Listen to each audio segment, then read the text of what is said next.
Dans cette vidéo, je vais te montrer 2 secrets de montage des shorts dont tu n'entends souvent pas parler. Il s'agit donc des règles primordiales que tu dois respecter dans tes montages afin qu'on sente du professionnalisme dans ton travail. Alors, la première règle, il s'agit de la règle de la safe zone. Je ne sais pas si tu en as déjà entendu parler, mais cette règle te permet de savoir là où positionner tes éléments, que ce soit les sous-titres, que ce soit les graphiques. Là, je vais parler des icônes ou bien des images. Eh bien, la safe zone te guide et te permet de ne pas dépasser certaines limites. Donc, on va se retrouver sur mon logiciel de montage. Là, je vais utiliser juste CapCut. Et voilà de quoi il s'agit. Je vais mettre ça dans la description pour vous. Vous allez télécharger ça gratuitement. Alors, ici, vous avez essentiellement 4 parties, c'est-à-dire 4 zones. La première, c'est la partie noire. Donc, tout ce qui est en noir ici signifie juste qu'on ne doit rien mettre à ce niveau-là. C'est important de soulever ça parce que je vois dans certains montages, les gens mettent les sous-titres juste en haut ici. Ce n'est vraiment pas bien. Et certains même les mettent en bas. Alors que cette zone est réservée à la description et puis au titre de vos vidéos. Et cette partie, c'est là où nous allons trouver les boutons liker, s'abonner et autres. Donc, lorsque vous mettez les tests à ce niveau, ils seront illisibles, de même que à ce niveau. Maintenant, si nous venons sur la partie blanche, nous avons une ligne rouge ici que j'appelle le high level. Et très généralement, c'est là où se trouve la tête et puis les yeux du sujet. Donc, si je baisse un peu l'opacité de ma safe zone, est-ce que vous voyez? Donc, j'ai ma tête, j'ai mes yeux juste ici. Ce qui fait qu'on ne peut pas mettre les sous-titres ici, ni en haut ici. Je vais remettre l'opacité. Donc, si je descends encore un peu, vous allez voir la zone des sous-titres. Les sous-titres sont censés être à ce niveau-là. Ce niveau est en fait un peu le juste milieu de l'écran. C'est ici nous devons avoir les sous-titres. Donc, si je baisse l'opacité de la safe zone, vous allez voir que j'ai mis mes sous-titres ici. Voilà. Vous voyez. Donc, je dois avoir mes sous-titres à ce niveau-là. Donc, du début jusqu'à la fin, vous allez voir que mes sous-titres sont dans ce cadre-là. Donc, c'est très important de respecter cette règle-là. Alors là, j'augmente encore mon opacité.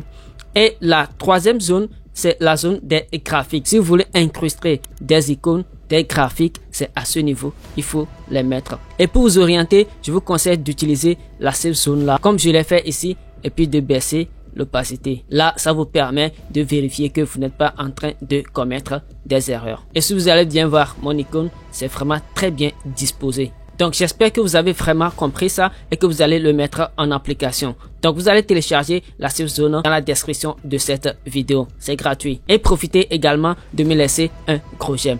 Merci. Donc, la deuxième règle consiste le dynamisme de la vidéo. Surtout les vidéos short doivent être dynamiques. Et quand on parle de dynamisme, on ne vous demande pas en fait de faire des animations, beaucoup d'animations, de mettre des images par là, de mettre des b-rolls par là. Non, on ne vous demande pas de faire trop d'animations. Juste avec les zooms dynamiques, vous pouvez très bien dynamiser votre vidéo. Même si vous n'utilisez pas de b-roll, si vous n'utilisez pas d'illustration et que vous gérez bien les zooms dynamiques et puis vous mettez les sous-titres, vous allez pouvoir créer des shorts viraux. Donc, pour faire les zooms dynamiques dans CapCut, j'avais déjà une vidéo qui a été dédiée à ça. Je mets ça dans la description pour vous, mais je veux bien le reprendre ici. Vous allez faire en sorte d'avoir les zooms dynamiques à chaque 3, 4 ou bien 5 secondes de la vidéo. Donc, par exemple, je prends ma tête de lecture, je vais la mettre quelque part ici. Et pour réaliser ce zoom, je vais placer une image clé. J'active ça ici parce que ça me permet de placer en même temps les images clés de position et d'échelle. Donc là, je vais avancer un peu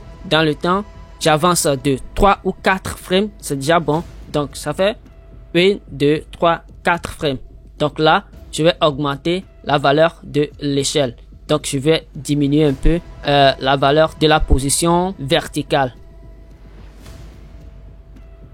Comme ça. Donc, j'aurai ça. Voilà. Voilà. Si je veux, je peux encore augmenter la valeur de l'échelle.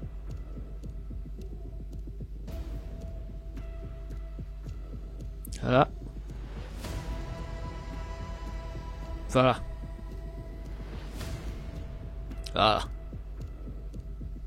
Donc, si j'avance encore un peu, je vais encore placer mes images clés. J'avance encore de 4 frames. 1, 2, 3, 4. je diminue la valeur de l'échelle. Je remets ça à la position initiale, comme ça. Et puis j'ai ça. Voilà. Maintenant, si je vois que c'est un peu trop rapide, je peux décaler la dernière image clé. Comme ça. Voilà. Donc, en gros, nous avons un truc comme ça. Voilà. Voilà.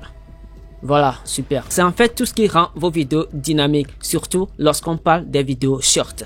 Donc, j'espère que vous avez appris quelque chose à travers cette petite vidéo. Si c'est le cas, dites-le moi dans les commentaires et puis rejoignez également le Hub des créateurs. C'est un groupe privé où je partage des astuces gratuitement. Je fais des lives bi-hebdomadaires pour vous aider à atteindre vos objectifs en termes de montage vidéo. Je mets le lien dans la description de cette vidéo pour toi et rejoins-nous de l'autre côté. Et aussi, je prépare une formation complète dédiée à CapCut. Si ce n'est pas encore sorti au moment où tu regardes cette vidéo, tu vas trouver un lien dans la description qui va te permettre de joindre la liste d'attente. Sinon, si c'est déjà sorti, tu auras également le lien de la formation dans la description de cette vidéo. Allez, c'était donc Aimé Gocré. Prends soin de toi et retrouve-moi dans un prochain épisode.